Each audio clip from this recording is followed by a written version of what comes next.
And now we going. We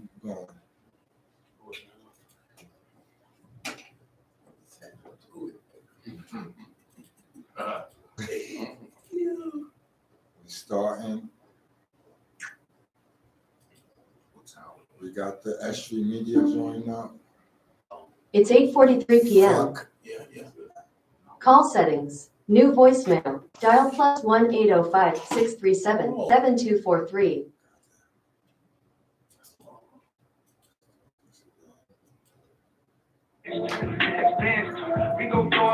We're not doing it. I just gotta let that shit play out.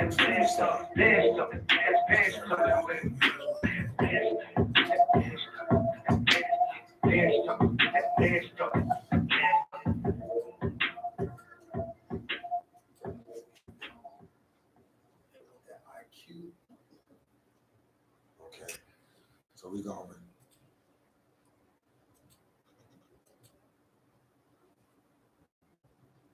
Morning sign. S.STREET Media. Let's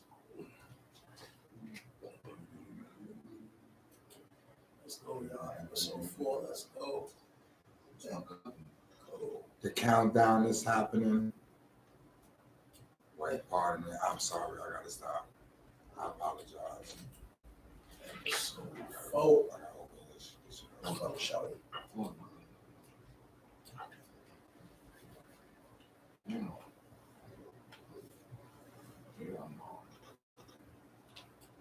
Okay. Last time. How many seconds I hit? How many seconds I hit? So it's 4. You already said it? That's how many seconds I hit. Morning sign is up. S.STREET Media join is up. Countdown is about to start.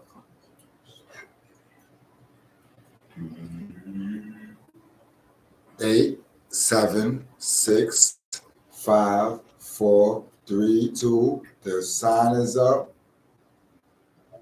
That best talk, that best talk. We gon' watch that best talk, that best talk, that best talk, that best talk, that best talk.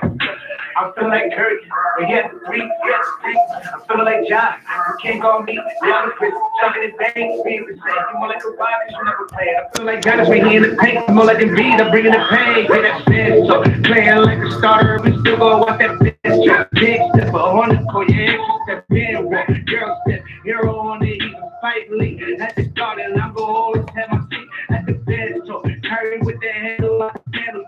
Put up big numbers to New York like that boy Randall. Okay, yeah, he's the way we win it. They never miss a player, great. Remember the hand claps. That bench, we gon' make that bench, we gon' go with Looks the beautiful. Sounds great. We going.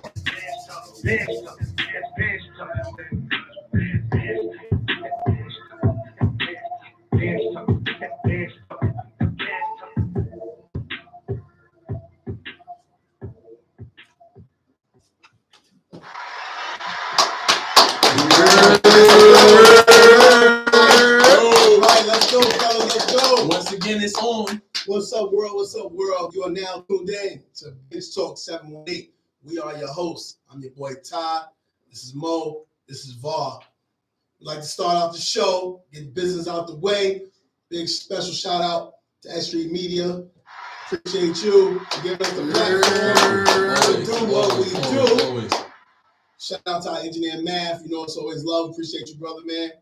Shout out to Young Nation, Twin. You know it's always love, fam. We appreciate you, kid. Man, how y'all feeling today, man? How you feeling? I'm good. Like I always say, I'm always good to be here with my brothers, chop it up on the bench, talk about sports, get out the house. You know, this is my man cave or whatever. It's just shared to the world. Bench Talk 718. So I'm welcoming y'all to our man cave. Okay. Well, how you feeling? Here come Raheem. I'm good, man. I'm good. Happy to be here. Episode 4, man. We on our square. We ready to do it, man. Let's get it. Special shout out to all the listeners, all the viewers, all the people that's been supporting us. This is episode 4. We thank you for sticking with us. We got so much more to come. On today's episode, we're going to start off with the first quarter. This first quarter, we're going to be talking about load management, y'all. Yo, Mo, what you think about the load management? We as basketball fans, I take the opposite spectrum. A lot of people are not fans of load management.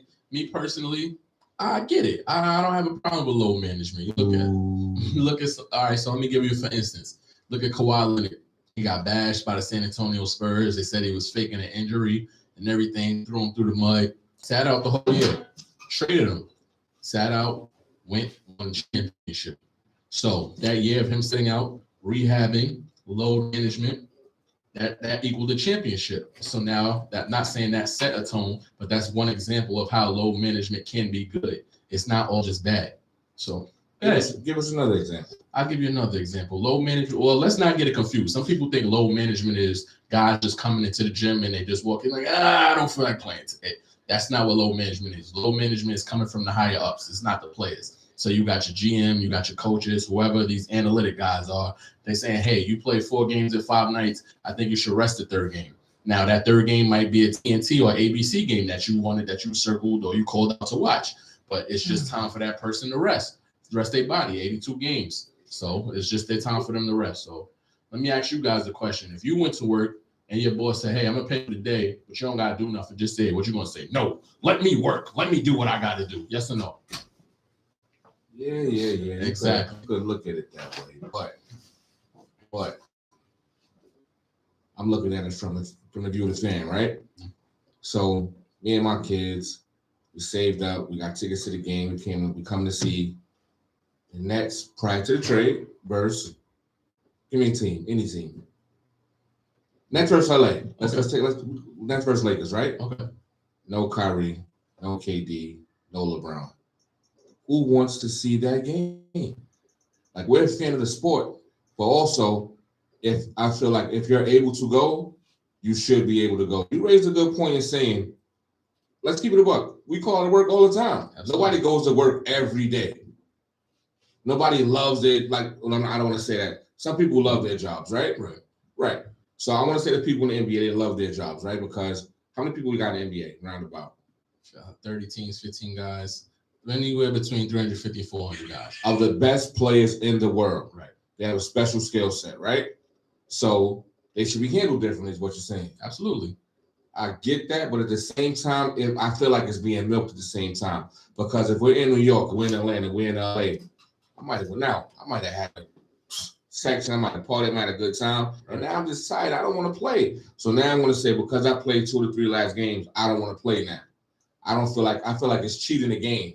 The purity of the game. So I feel like the fans, if you can play, if you're able to play, you should play. So if we're going to look at load management, the NBA should look at possibly shortening the season. Do we really need 82 games? Would that address the concerns? Possibly shortening the season, but I think that honestly, the information that we don't receive is the fact that in some of these contracts, that's already in there. I mean, some guys, they're like, listen, we got 4 games in 5 nights. I can give you 2.5 maybe. You're going to have to cut some minutes on 1 game because that's the marquee game. I'm not going to give you my all. Nowadays, you got situations where the team and the organization already know that the NBA and the team knows that, okay, you're not playing. But the fans looking forward to those games. Now, like you said, the marquee matchups, we think that, these 2 brothers can wait to see that. Must see TV. Right. 20 minutes before tip-off. Someone scratched tonight. So I'm like, wait a minute. What do you mean? How he's not playing? Like you said, but to piggyback on what you just said, you're not happy with seeing AD? Is he a star? Hey, you're pissed off with your kids? I didn't mention him. No, you didn't mention him at all. He's playing. He's in the lineup. Because he's always out. So, He's going to score 50 that night. You're not going to see him on the court. You might see him ice on the bench, but they might not be playing. They'll be there, though. I mean, it's your analogy, and you're a Lakers fan. You said AD is like their iPhone without the case. Absolutely. Every time he falls, he trips. I'm afraid he's going to get hurt. So with load management, I'm cool with it. But I will say this. I could say overplaying players because as a basketball fan, a sport, anything, you got to drag somebody off the court. That's everybody's goal. You want to get to the NBA. But I can make a case that playing guys too much have shortened some careers. Derrick Rose. We didn't get to see peak Derrick Rose. Penny Hardaway, Grant Hill. These are guys who left it out on the court every night. Was that low management or was that those injuries? They wasn't like prolonged careers. Those were injuries. You can get hurt at any point in the game. Absolutely. But if they were resting sometimes a guy like Tibbs, who's known for playing his players 40 minutes a night or whatever. So now you get MVP Derrick Rose, but you get to the playoffs, you get to the third round, you're tired or whatever, instead of saying like, hey, maybe you don't need to play in this Tuesday night 45 minutes or whatever. So it got to be some kind of middle ground or whatever. So now you don't get to see peak Derrick Rose. You don't get to say, well, I'm not going to say low management has something to do with Grant Hill and Penny Hardaway. But if those guys were wrestling, it's an accumulation of playing all these games in college, all these games AAU. You get to the NBA, your body pounding all the time. It takes a lot on your body. But I will say the load management, it does tie into the injuries, because what I hate, they put that label load management because I feel like sometimes they're just tired of lying, or they're running out of excuses. They're running out of body parts to blame it on. You know, your buttocks may hurt. You know, your ankle. Oh, easy. Ty Rich name. Okay.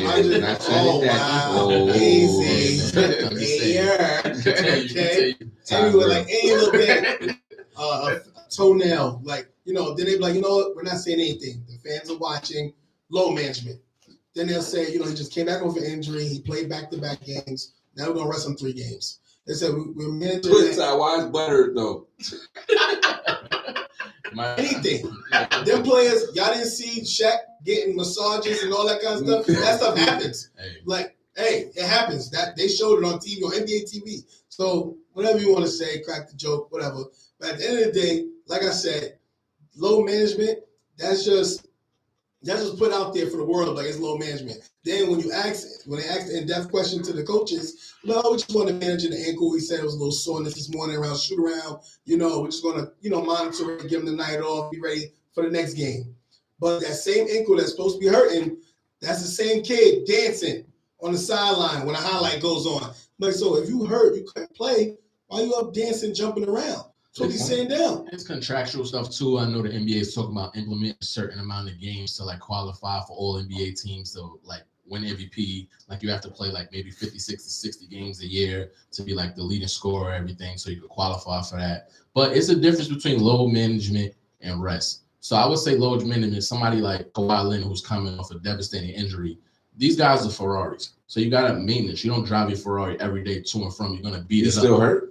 He might still be hurt, but when he comes back, he's playing or whatever. So you got to manage that. If your end goal is to win the championship, if I'm a GM and a president, I'm not going to drive my Ferrari every day. And then when I need to put it on the showcase, it's not ready because it's so much wear and tear. So you're giving Kawhi 130 to play 40 games? If it equates to me winning the championship, yes. But that's not the case. That I disagree with, because it goes back to the fans. The fans are the ones that are spending all this money. You got a season ticket holder. They get the 40 games. Right, 41 games, and then on top of that, you're looking at players and you're like, "Yo, we only saw you maybe 10 to 15 out of the 41." It's not going to be. And if you don't win the championship, at least you can use that excuse. Like, listen, I'm not running myself dry. I'm not gonna run myself wild to do all of this, and I can't be productive in the playoffs. When you win a championship, like, you know, hey, low management works for you because you keep getting those rings. Before we go, I want to say a couple things, right? I just want to say Anthony Edwards, right? Timberwolves stated he hates the load management, right? Right. NBA player, all-star, young budding star in the league. He has an end that we don't have. So is he saying that people are faking injuries or people are faking things and cheating the game? And as a fan, do the players just really chill or cruise into the playoffs? As a fan, I'm going to say, it depends because everybody don't make the playoffs. Only one team can win the championship. So in Anthony Edwards' case, he had a real bad ankle sprain. He was in a walking boot. He was playing 2 nights later. He's also 22 years old. His body heals quicker. So we can't deny his competitiveness. So let's look at somebody like, on the other hand, you look at somebody like Dame Lillard. Carries the team on his back. Portland's out of playoff contention. They shut him down for the season. Is he not a competitor? Or you're maintaining your Ferrari for next year for the offseason? You don't want to run him into the ground.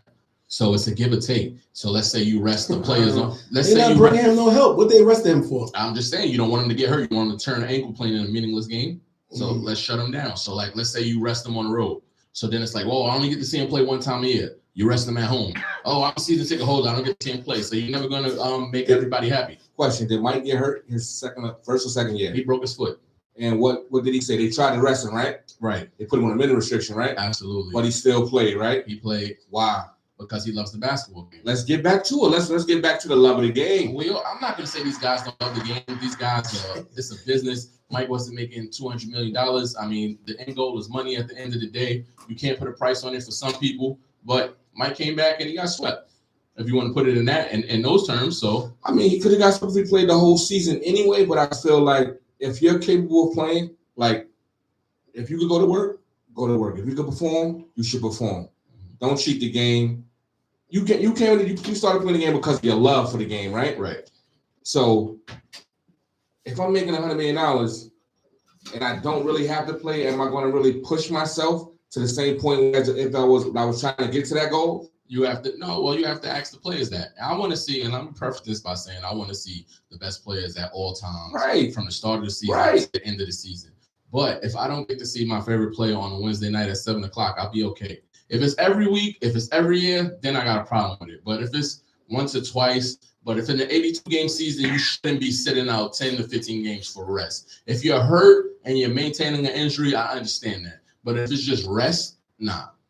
I'm not co-signing that. It's a difference. That's what I say. Load management is more so rest or maintaining a serious injury. That's my take on it. I honestly just see players just chilling. Like that's what it's coming down to. What you're saying, like you got a team, you got players that's playing triple overtime games, and then the next game they only win by 1 point, but it was a very physical game, stuff like that. And you would say load management. After that, okay, they had a back-to-back, just played 3 overtimes, then came for another physical night. That next game, which is 2 days later, okay, I can see that. Yeah, let's rest them. We got a marquee game coming up. But like nowadays, these marquee players are beating up on the 15 seed, 14 seed teams, and then when it's time to play the number 1 seed, they don't want to play. Who did that? We're gonna stick the low man. We're gonna shout that out. Everything later. ties into each other, man. It's a 3-man weave. Yeah, it's a bunch of players that do it, and they put that label load management. So you're saying players duck and wreck? Of course. It happens wow. every day. Oh wow. Every day. But I will say this: sports in general, right? If you look at baseball, opening season was today, right? If you look at baseball, we had pitchers who would pitch 9 innings, over 100 pitches a game, whole game. Now your starting pitcher can only pitch because of analytics 5 innings, maybe 6, because of the analytical part of it. So I feel like you need to go back to the period like the eye test. Like you have to like play the game. If you can go, you can go. Like I'm more so from the old school. If you can go, you can go. I'm not more so with burning anybody out because like the regular Joe calls out of work when he's tired if he can. Yeah. Right. So why shouldn't these guys have the same opportunity? But it shouldn't be abused. Everything should be done in moderation. I agree. They overdoing it. Yeah. It's playoff time around the corner, so we'll see who gonna come to play. All right. Sounds good to me. So now, fellas, we're going to transition over to the second quarter. Second quarter's up. Clock has started. We're going to talk about how do you feel about the NBA All-Star Weekend introducing USA versus the world. And on top of that, obviously, I know they have that. But that's like it used to be the rookie versus sophomore game. Right. But they have their version of USA World. We're talking about the marquee players that play on Sunday night. How do you think it will be with that? I feel like a change is needed because the All-Star Weekend was ass. Yeah, that was a hard. Like it was just pure ass. Like don't give me like this is the best of the best. Like if you're in the league, we said top 350 players in the world. Now we have the cream of the crop, and we scores almost at 200. This is a video game. Like Jason Tatum, I'm not saying like Jason Tatum is ill. He had 50, 60 points. It's no like, what are we doing out here? It's a glorified layup line, man. Nah, it's an embarrassment to the game. So now our young kids are watching this and thinking this is basketball. I know it's the All-Star Weekend. Nobody wants to get hurt, but there has to be some pride in what you do, man. Like if I'm, from the old school shit. So you look at the old All-Star games, they're playing defense. Like, all right, I'm a 2, you a 2. I'm Jordan and Drexler. I'm guarding you. Let's see what's up. But now it's just like there's no defense at all. Like the format has to change because it's just ass and it's cheating the game. The best part to me was that Boston matchup. Tatum versus Brown. We got about a good 4 consecutive possessions where they was guarding each other hard. That was the best part. Everything else was just corny. Yeah, but even with that, like with the influx of European players that we got in the NBA, you could argue that the top NBA European, why not make it a USA versus the world for the best players and make it like some kind of incentive? Like you guys are there for 3 days, maybe the winner will get home court advantage in the finals. So you guys are not just there making appearances and playing stuff like that. So if we were to go that route, right? Right. Let's look at rosters. Okay, so you want me to break down USA or the world? I just want to say that first and foremost, obviously I was born here in the USA, but I just feel like the Europeans, the overseas, the world, they're gonna go harder. They're gonna play harder. Everything is given to these NBA players that are Americans. It seems like today, it's about looking good, being pretty, looking good while you're doing it, dancing. I mean, now look at the players that we do have in the USA. Like you got LeBron. Now we talking about we going about the prime or just right now? The game was if they was to do this next year. Yeah, You going to pick your team? Let's go as it is right now. Let's go right now. We can go right now for where the players at right now. Like I mean, LeBron's on the team. Like regardless. Okay, yeah. So if you want to break down Team USA, so let's just say I go Steph, go LeBron, go KD, AD, and I go Jason Tatum. All right. So that's my 5. That's your 5. That's my 5. Okay. So for the world, let's just say you go Embiid, you go Joker, go Giannis, go Luka, and let's just say for argument's sake, you throw Shea Gilgeous-Alexander in there. So that's a nice 5 or whatever. You got the world team versus the USA top 5 or whatever. The world got arguably the top 3 MVP candidates this year, 4 if you throw in Luka this year. Right. And Shea got a rebuilding OKC team in order to making the playoffs. But then the USA team, you got Staples, you got LeBron, you got KD, you got Steph, you got Anthony Davis, aka Glassman, if he's healthy, and Jason Tatum, the next up and coming budding star.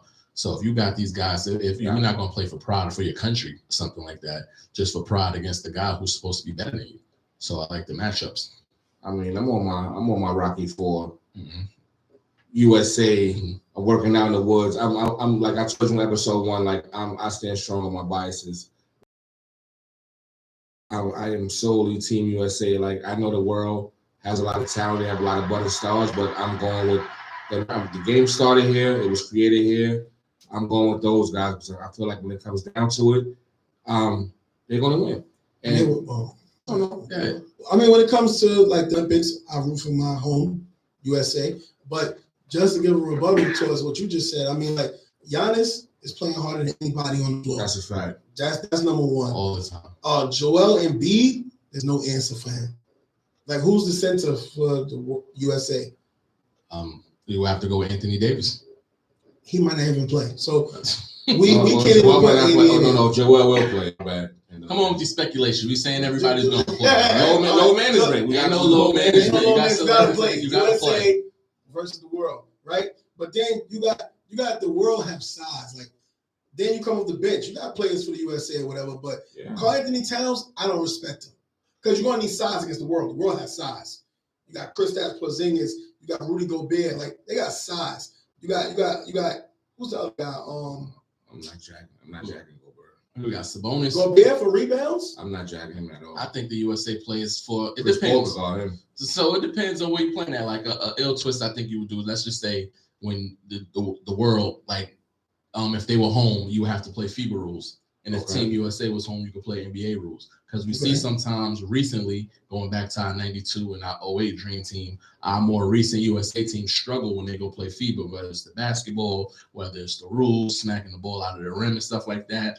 The game is more physical transition. Back in the days, European players used to be considered soft. Now the European game is way more physical than the NBA game. So I think that'd be an ill twist on the game. Like if one half you play FIBA rules and the other half you play USA rules. That'd be dope. That'd be dope. But I think that's a big part of it because officiating plays a big part of it. Like, and I feel like our players are pacified too much to crying to the refs and the officials. And the world is running on USA. I'm a USA guy, but you think they're running? Oh man, you still got how old's Ricky Rubio? Rubio. I don't think Rubio makes FIBA, he's different. Nah, when he was healthy enough to play in the FIBA World Cups and Olympics, let me hit my he was totally different. Let me see. Check it out. He's different out there. That's how he got a contract in the NBA to start. If we're playing those rules, I might go splashing about. I like them splash. Yeah, I think when you start breaking down the rosters and you just start throwing names out there, I think the USA bench is way better than the world's bench. So, like for another guard, I would put Jamal Murray over Ricky Rubio before I do that. You got guys 3 and D guys. You got Anunoby. You got Porzingis. Like you said, they have size. Like they're really big on the court. But then for the USA, if you come off the bench, you got John Morant, you got James Harden, you got Kyrie Irving. Okay, like I was going to get some. You got Devin Booker, you got Bam, you got Cat. Like I think Bam is representing the world. Jimmy Butler, when they went to the finals, he had his flag. He represents the world. All right. So and I got DeAndre Ayton. Like you got Serge Ibaka. You got. Who's that? Pascal Siakam. I like Siakam. Siakam was a good player for the world. Siakam, so I like Kawhi Leonard over him. We're talking about guys playing coming on the bench. So I'll take Kawhi. Let them. Is Day on the team? Who? Draymond Green? Absolutely not. I don't need any leadership. I need the 12 to 15 most talented players. I got leadership. I got LeBron. I have Chris Paul on the team. I don't need you clapping stuff like that on the bench. We good. Wow. We good. Well, I don't need you for that team. If it was Golden State Warriors, yes, but I don't need you. If I want the 15 most talented players, I don't need you on that team. Okay. But well, you know what? Y'all taking Bam, y'all say he on the world. Draymond might go in there, give somebody a hard foul, dirty up the game. We might need that. He might clothesline Joker or something. So, Draymond, you can play. You don't want to do that because, Joker brothers will be in attendance. So, those brothers don't play. One thing I will say about Draymond, he don't back down from a fight. And if you see the game going a certain kind of way, he did it the other night. Like, if his team is losing, he gonna dirty up the game to get his boys back into the game. He started pumping. Clay loves it. So Draymond's on the team, son. Draymond's on the team. We need Draymond, you on the team, son. He might not even play him. Nah, we're gonna put him in. Like if the world goes up by like 10 and Giannis just think he's gonna go coast to coast, Draymond, get in there and do your job. You saw above the remote talk. I piggyback with you was always the others, right? And the others. And I feel like you don't need 12 scorers, but he's a good piece to fill in what's missing. Him and Jimmy Butler. Yeah, take those guys. Has him on the coaching staff too.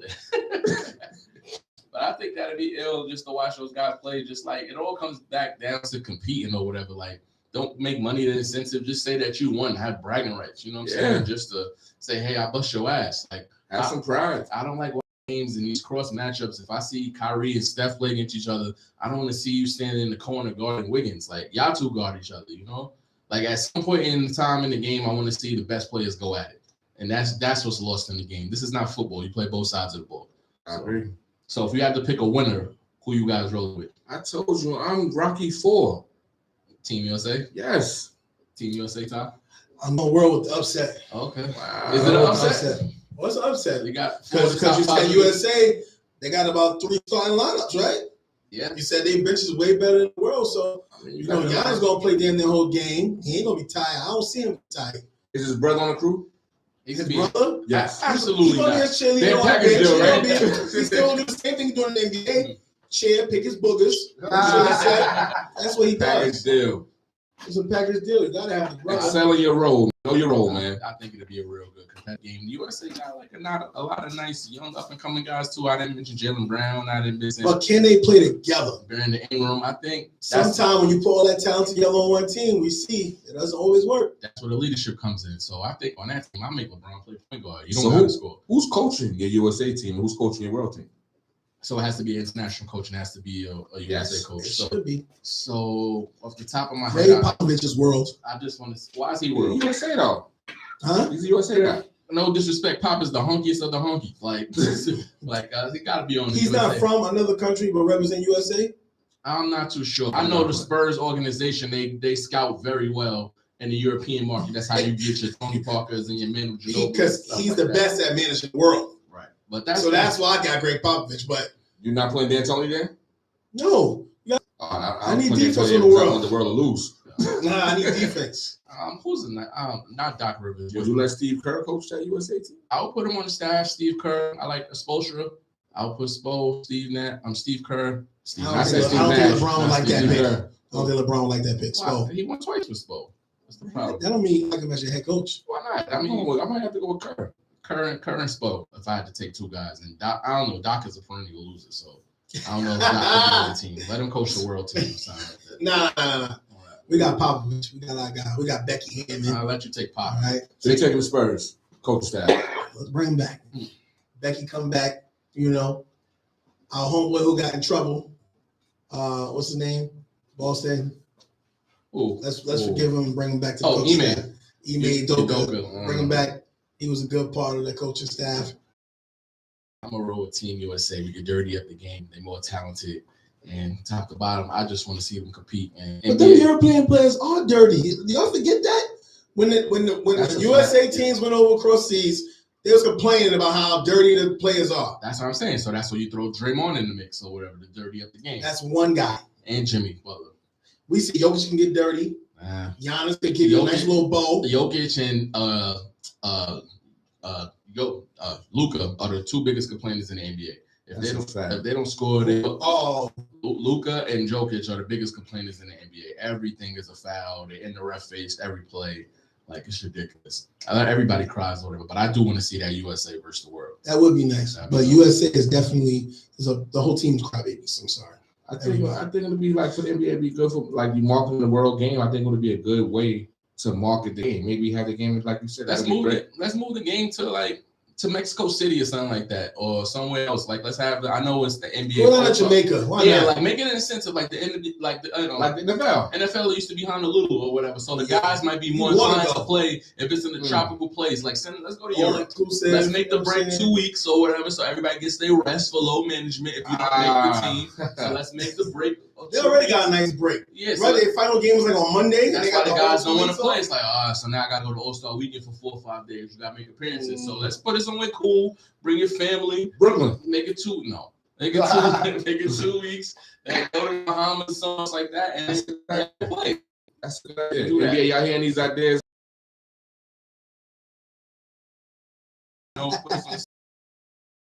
We get these ratings up, man. We're gonna get it up, man. Let's get it back. Let's get it back to the fans and get it back to the period of the game. Let's go. And with that, that takes us right into halftime. And now start the second half off hot. Yeah. Now this right here, y'all, it's the first time we give y'all this segment.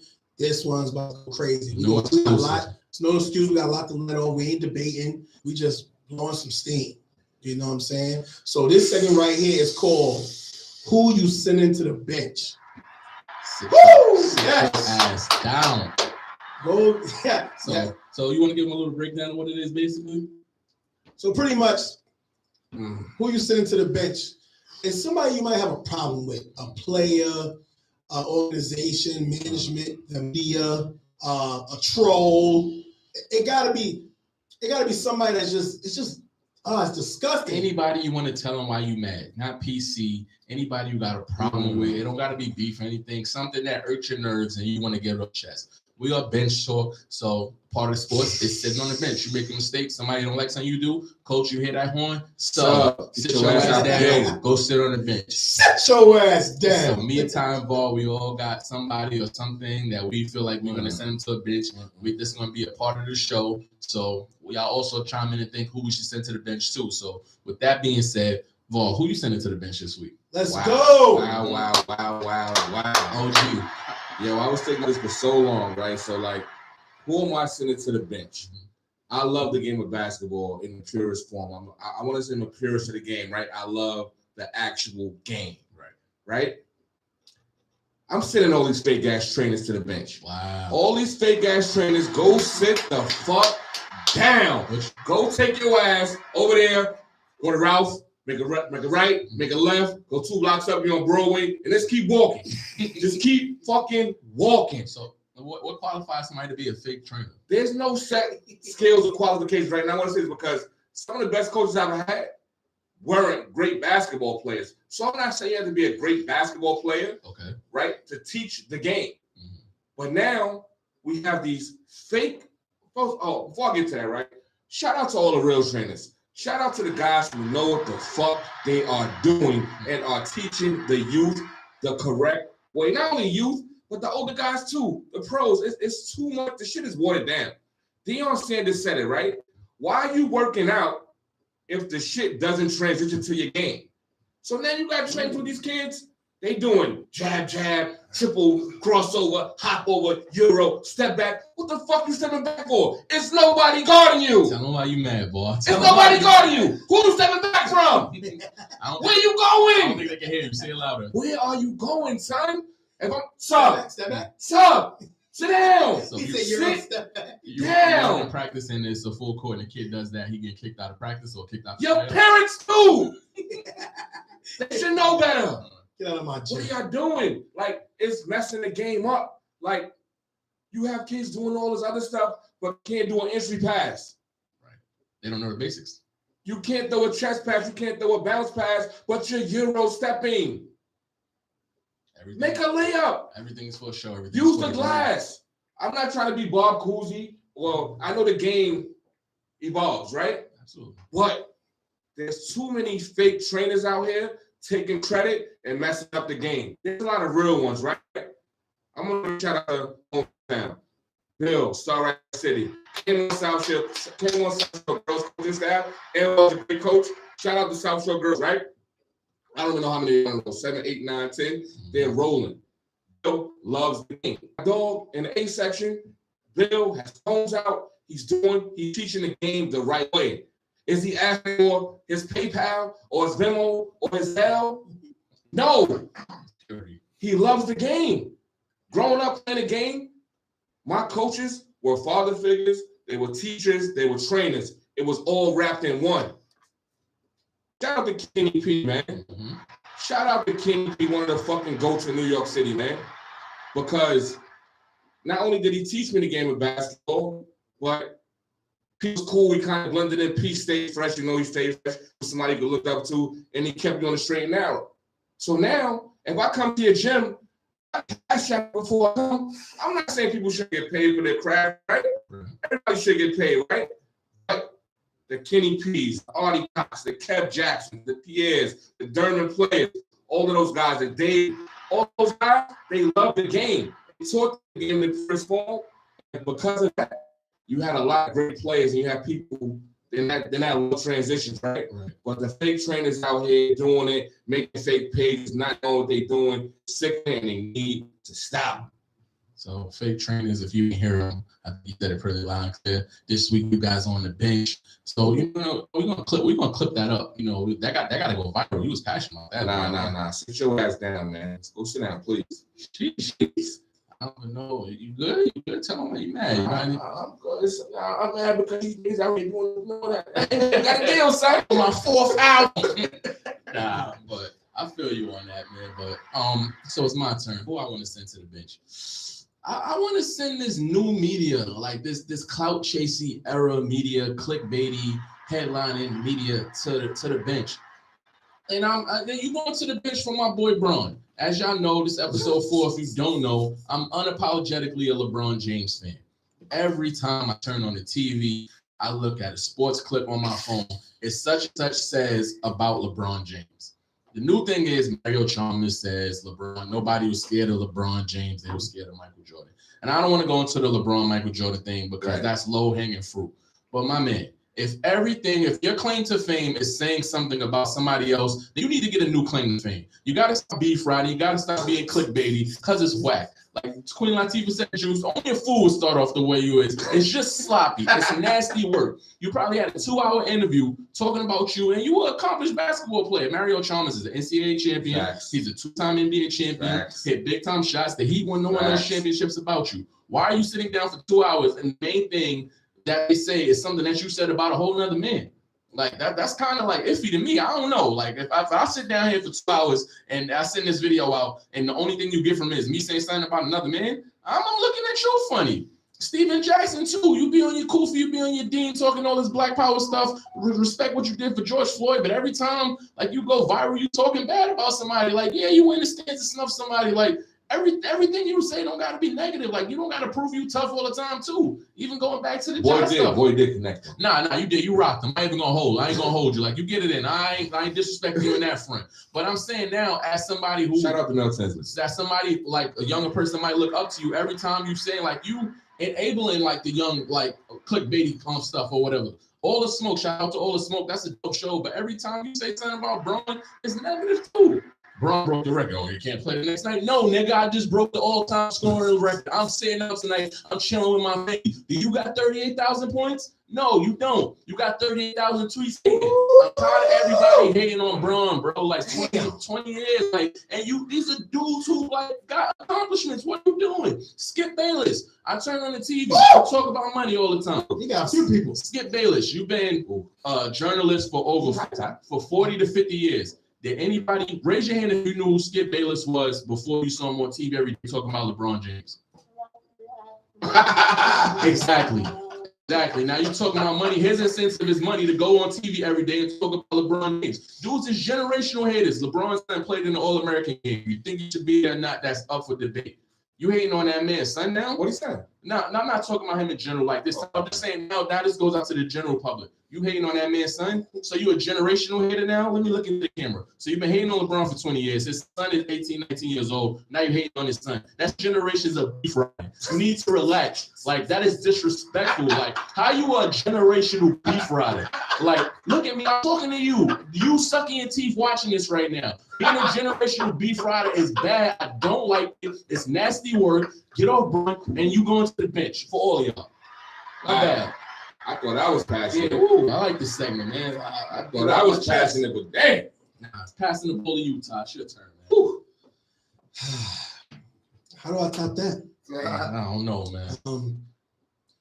Well, two comes to mind. Okay. For me. The first person I'm sending to the bench is Joel Embiid. Wow. You sure you want to send him to the bench? Sit your ass down. Do it then, nigga. Do it, Joel. Send him to the bench. You gotta sit his ass down. R.I.P. Uncle Jerome. All right? Because I can go back, think about how he just had a great game. Well, not just. When the last time he faced off against the Nuggets, there was a 1-2 in the MVP ladder. Right. He had a great game against Jokic. So that bumped him to number one. Then he goes recently and played the Warriors. He had like 40-something points, 42 points on him. Draymond Green went on live TV and said, oh, I asked him why you do us like that. He said, I heard you say that Jokic is the hardest person you had to guard. Wow. So that's why I put that personally. So I had to come do that to y'all. So mind you, he was guarding him the whole time pretty much.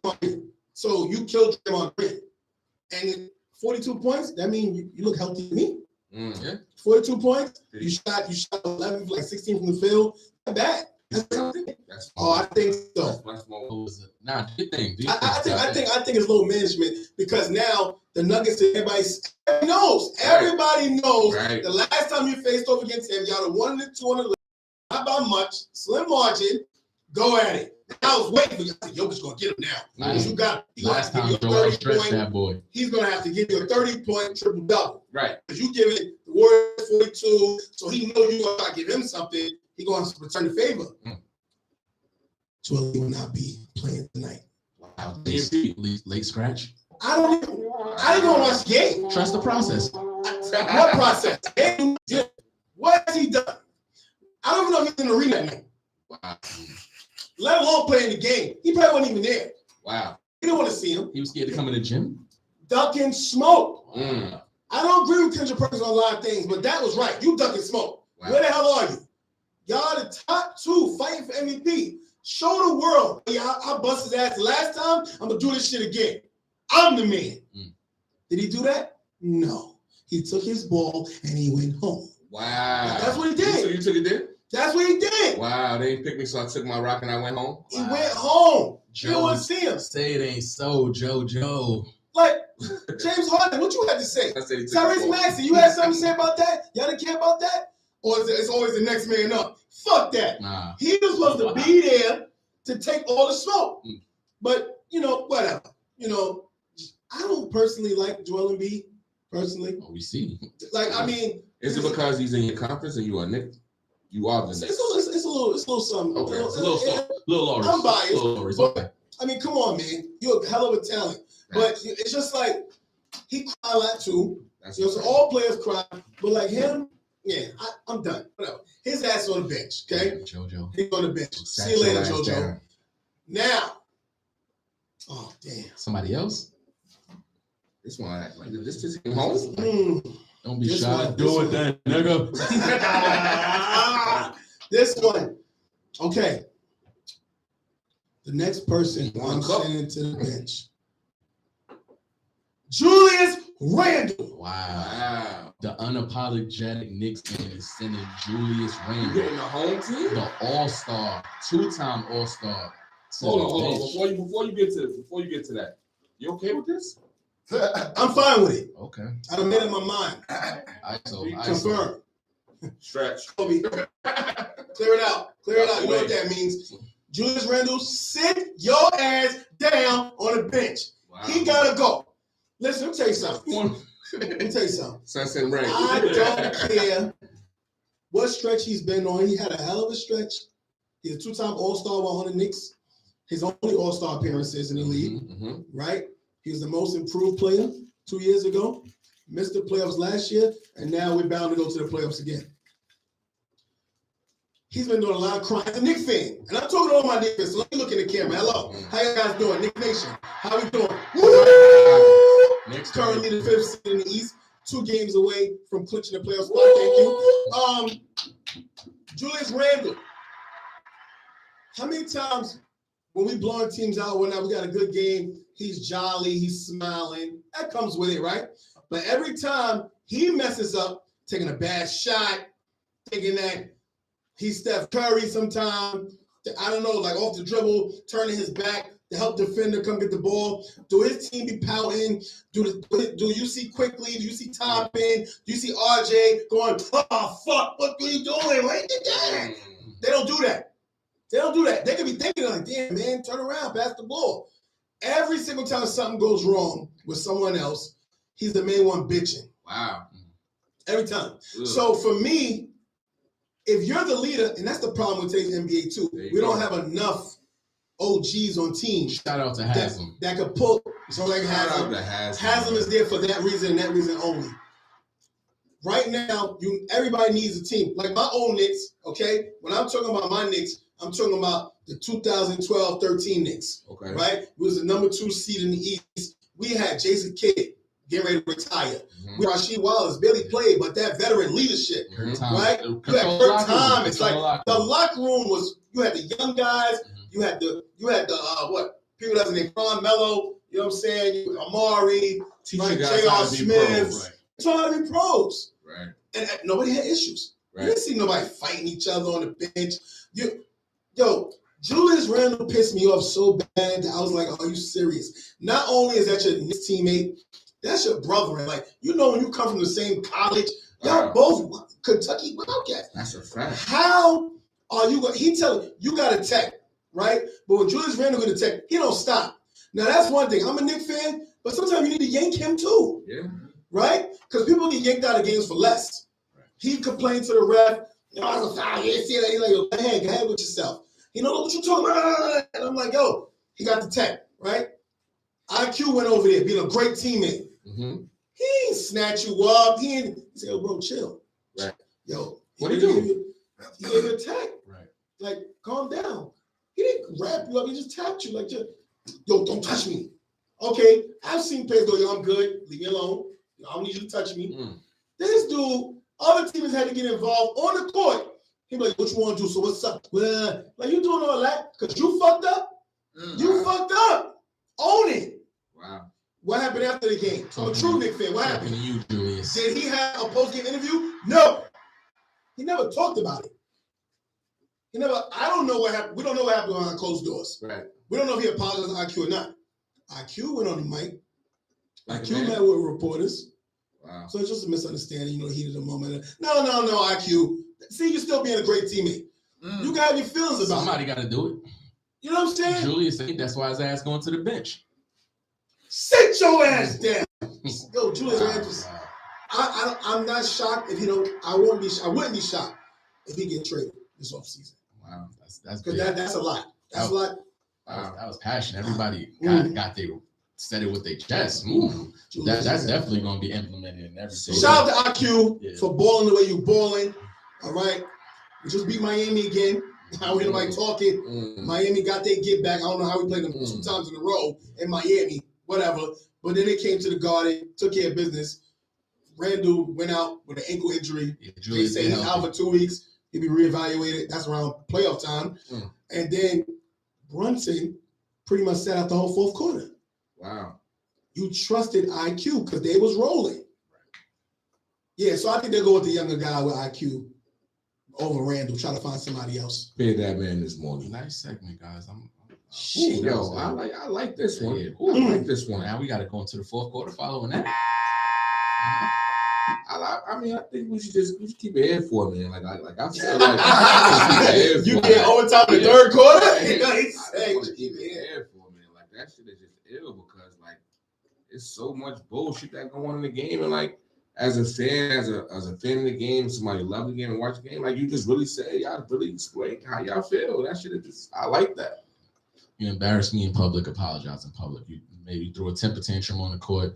You stand in front of the mics, listen, I accuse my man, it's my teammate, I was wrong. That's it. Stand on your ding. Just own it. Yeah.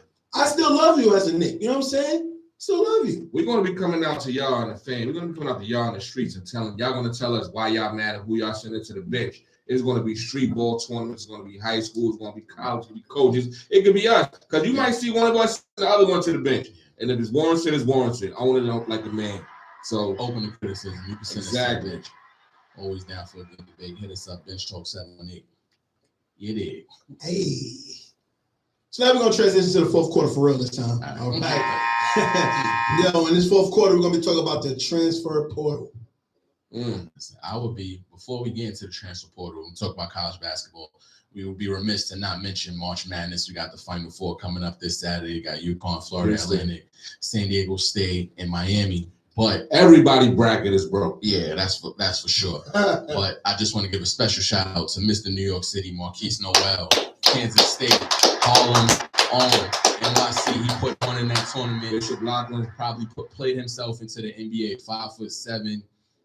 Part of it, he was a transfer from a different school. What did he put up? 30 and 10, 30 and 12, he had 20 and 19, the most assists in the NCAA tournament game. 5'8", probably can't even see at over the Garden at Madison Square Garden in your hometown. You did your thing. That's a personal shout out from the Bench Talk family to Marquise Noel. And thank you for putting the love. Like you just put those juices back in the kids in New York City so they could see what it really is, man. Shout out to you, Shorty. We really appreciate you and what you did for the city. I know your nickname is Mr. New York City, and you're living up to that name, man. You really put on, and we applaud you and appreciate you here at Bench Talk, man. So Vol, let me actually like a little brief synopsis as our resident D1 college basketball player. What is the transfer portal for those who don't know? So I want to say with the COVID, when COVID occurred, it kind of threw everything back a year, right? Right. So now before, if you transfer in the NCAA while in college, you have to sit out a year, which would be your transfer year. Mm-hmm. But then now the transfer portal was created. So now instead of sitting out of a year, you could transfer from a school and not sit out and play directly at the school you transferred to.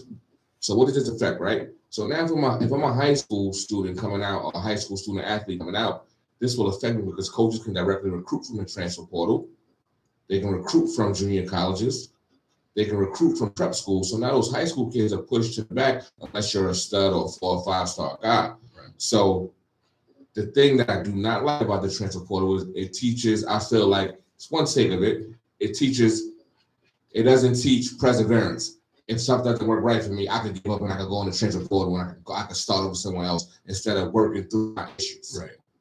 So is it good for some? Yeah, I will say it's good for some to have that option to be able to transfer and start anew somewhere else. But at the same time, how many kids are just stuck in the portal? I want to say the matrix. Right. And just lost after that. That's the main thing. That's one of the main bad points about the transfer portal. So you could put your name into the portal, but that doesn't guarantee that you're going to get another scholarship from another school. Right now, the transfer portal is over 1,000. There's over 1,000 basketball players in the NCAA transfer portal. So now it helps recruiting because if I'm a coach, like going back to the Final Four, we got Florida Atlantic, a Conference USA team in the transfer portal. Just talking about Kansas State, they only had 2 returning players. Everybody was from the transfer portal. Wow. So now you can get a kid. If I'm a coach, I'm going to take a kid who's been in college for 2 to 3 years over a freshman who's coming in who's got to learn. Correct. So coaches can move freely without any repercussion. The kids should be able to do the same thing. San Diego State benefited too. San Diego State have 5th and 6th year guys. They got 23 and 24-year-old guys. I want to say 25 and 26 because kids are coming to college at 20 now.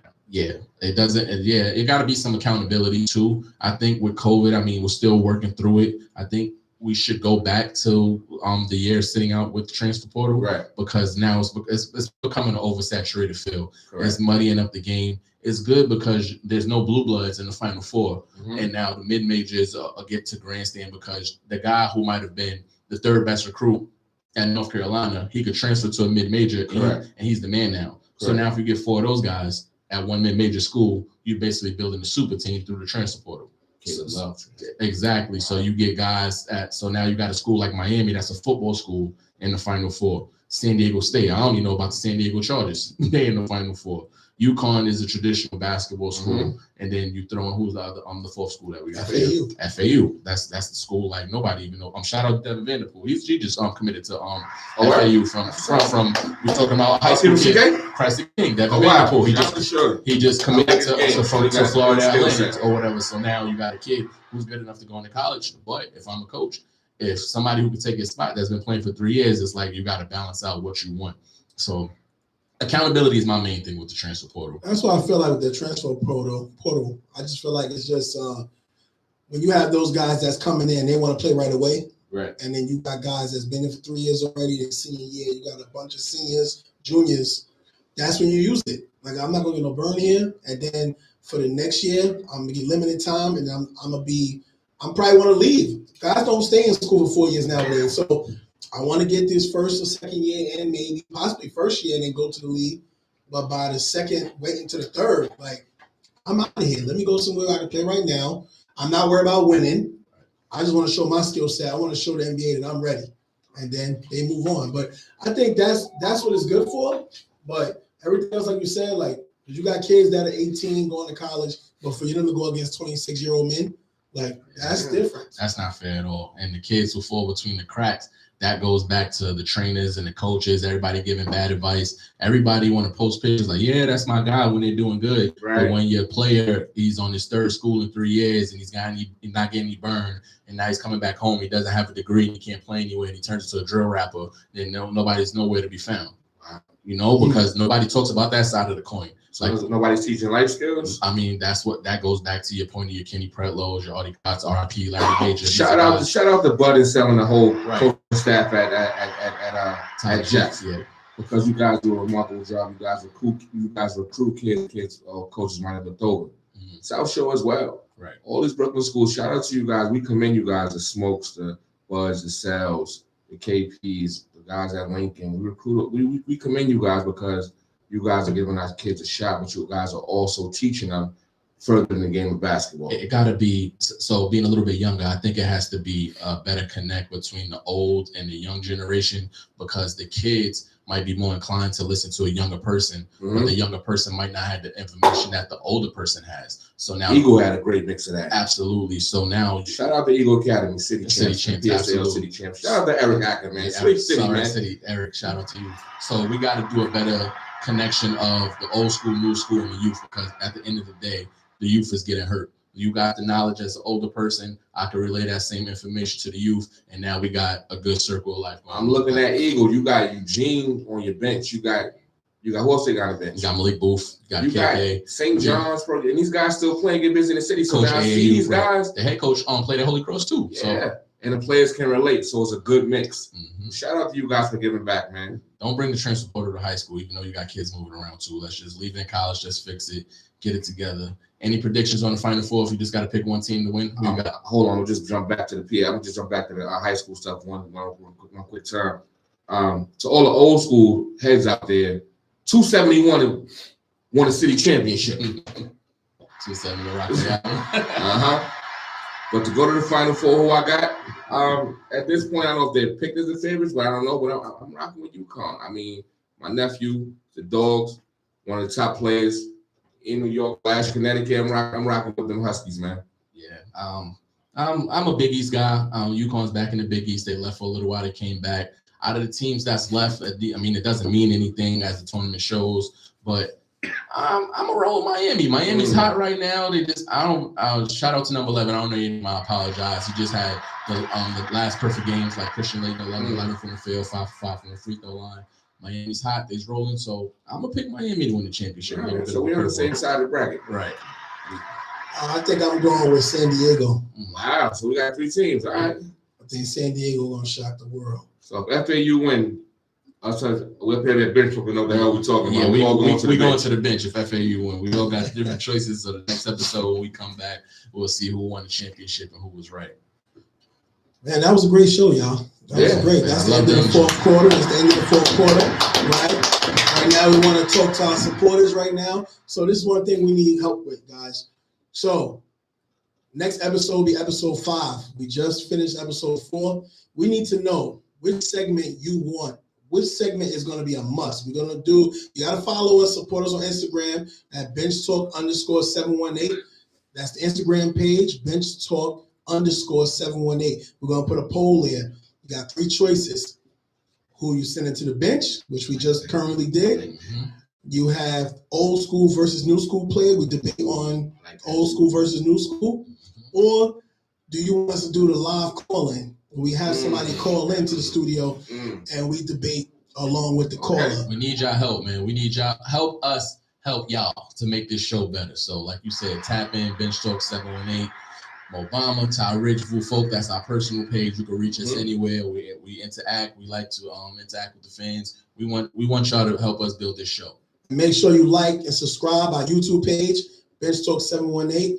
Like, subscribe. Let's go. Show that support. We love everybody that's already supporting us and continue to support us. Thank you. We appreciate you. And until next time, this is Bench Talk 718, y'all. Peace. Peace.